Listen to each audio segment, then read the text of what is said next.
School യുവജനോത്സവത്തിനിടെ പന്തൽ തകർന്നു വീണ അപകടം കൊല്ലം പരവൂർ ഭൂതക്കുളം ഹയർ സെക്കൻഡറി സ്കൂളിലാണ് സംഭവം. 2 വിദ്യാർത്ഥികൾക്കും ഒരു അധ്യാപികയ്ക്കും പരിക്കേറ്റു. ഇവരെ ആശുപത്രിയിൽ പ്രവേശിപ്പിച്ചു.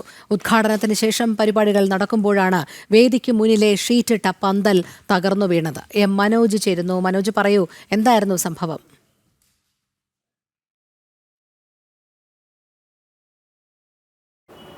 രോഹിണി, ഇന്ന് 10:30 ഈ അപകടമുണ്ടാകുന്നത്. അതായത് ഈ Bhoothakkulam higher secondary school government സ്കൂളാണ്. ഈ സ്കൂളിൽ ഇന്ന് യുവജനോത്സവം നടക്കുകയാണ്. യുവജനോത്സവത്തിൻ്റെ ഉദ്ഘാടന ചടങ്ങ് നടക്കുന്ന സമയത്ത് തന്നെ വലിയ മഴ പെയ്തിരുന്നു.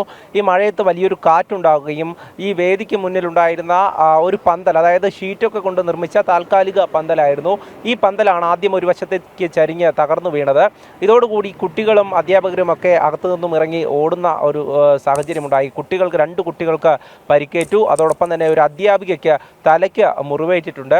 ഇവരെ ആദ്യം അടുത്തുള്ള ആശുപത്രിയിൽ പ്രവേശിപ്പിച്ചു. പിന്നീട് അധ്യാപികയെ പാരിപ്പള്ളി മെഡിക്കൽ കോളേജിലേക്ക് പ്രവേശിപ്പിച്ചിട്ടുണ്ട്. എന്തായാലും ഈ സ്കൂളിൽ ചില പരിമിതികളുണ്ട്. ഇത്തരത്തിൽ ഓഡിറ്റോറിയങ്ങളോ അല്ലെങ്കിൽ മറ്റ് പരിപാടികൾ നടക്കുവാനുള്ള ഒരു സംവിധാനമില്ല എന്നുള്ളതാണ് സ്കൂൾ അധികൃതരെ വിളിച്ചപ്പോൾ അറിയാൻ സാധിച്ചത്.